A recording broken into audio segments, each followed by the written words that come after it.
AI സാങ്കേതിക വിദ്യയുമായി ബന്ധപ്പെട്ട മുൻ നിലപാട് തിരുത്തി CPM സംസ്ഥാന secretary MV Govindan.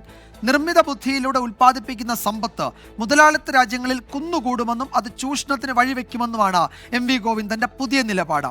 AI socialism കൊണ്ടുവരുമെന്നായിരുന്നു MV Govindan നേരത്തെ പറഞ്ഞത്. അപ്പോ AI മൂത്താൽ ഉണ്ടാവാൻ സാധ്യതകളെന്നാ സോഷ്യലിസത്തിലേക്കുള്ള യാത്രയാണ്, ഒരു സംശയവും വേണ്ട നിങ്ങൾക്ക്. AI വരവോടെ വൈരുദ്ധ്യം കൂടി സോഷ്യലിസം ഉണ്ടാകുമെന്ന് കരുതിയിരുന്ന ഗോവിന്ദൻ മാസ്റ്റർ പ്രതീക്ഷയ്ക്ക് അധികം ആയുസ്സുണ്ടായില്ല. CPM കേന്ദ്ര കമ്മിറ്റി പുറത്തിറക്കിയ കരട് രാഷ്ട്രീയ പ്രമേയം AI അപകടങ്ങളെപ്പറ്റി പറയുന്നതുകൊണ്ടാണോ അതോ സ്വയം തിരിച്ചറിഞ്ഞതുകൊണ്ടാണോ എന്ന് വ്യക്തമല്ല. നിന്ന നിൽപ്പിൽ ഗോവിന്ദൻ മാസ്റ്റർ മലക്കം പറഞ്ഞു. സോഷ്യലിസമല്ല, ചൂഷണമാണ് AI കൊണ്ടുവരികയെന്നാണ് പുതിയ വെളിപാട്. മുതലാളിത്ത സമൂഹത്തിൽ ആ സമ്പത്ത് മുഴുവൻ കുന്നുകൂടി ഞാൻ നേരത്തെ പറഞ്ഞ കോർപ്പറേറ്റുകളുടെ കുത്തകകളുടെ കയ്യിലാണ് എത്തിച്ചേരുക.